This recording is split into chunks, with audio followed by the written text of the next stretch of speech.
भाजपचा गुजराती मतांवर डोळा असल्याचं दिसतंय।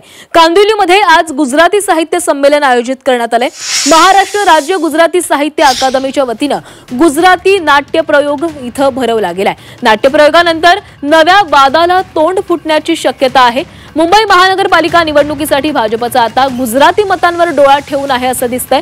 मुंबईमध्ये उत्तर भारतीय आणि गुजराती मतं सर्वाधिक असल्यामुळे ही मतं आपल्याकडे खेचण्यासाठी भाजपचं नियोजन सुरू असल्याची ही चर्चा आहे। महाराष्ट्र राज्य गुजराती साहित्य अकादमीच्या वतीनं कांदिवलीमध्ये आज गुजराती साहित्य संमेलनाचं आयोजन करण्यात आलंय। यावेळी संध्याकाळी एका गुजराती नाटकाचा प्रयोग देखील सादर करण्यात येणार आहे। या नाट्यप्रयोगातून महिला संवेदनाचं चित्रण करण्यात येणार आहे। सांस्कृतिक कार्य विभागाच्या वतीनं आयोजित करण्यात आलेल्या या नाट्यप्रयोगानंतर नव्या वादाला तोंड फुटण्याची शक्यता आहे। आणि या संदर्भात अधिक बोलूयात आमचे प्रतिनिधी ओम देशमुख आपल्यासोबत जोडले गेलेले आहेत। ओम, आगामी निवडणुकांच्या पार्श्वभूमीवर आता भाजपचा गुजराती मतांवर डोळा दिसतोय। कांदिवलीमध्ये गुजराती साहित्य संमेलनाचं आयोजन देखील करण्यात आलंय, काय माहिती अधिकची?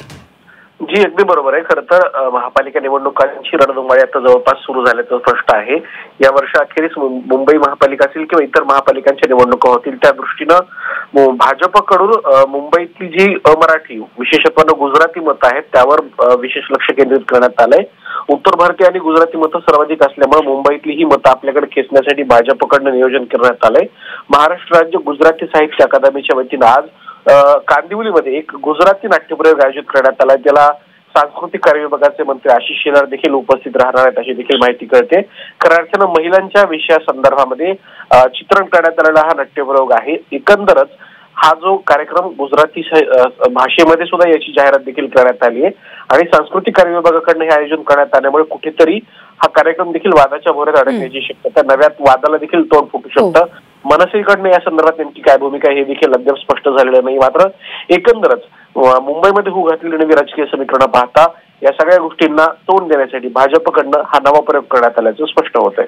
नक्कीच ओम, धन्यवाद तुम्ही दिलेल्या माहितीसाठी।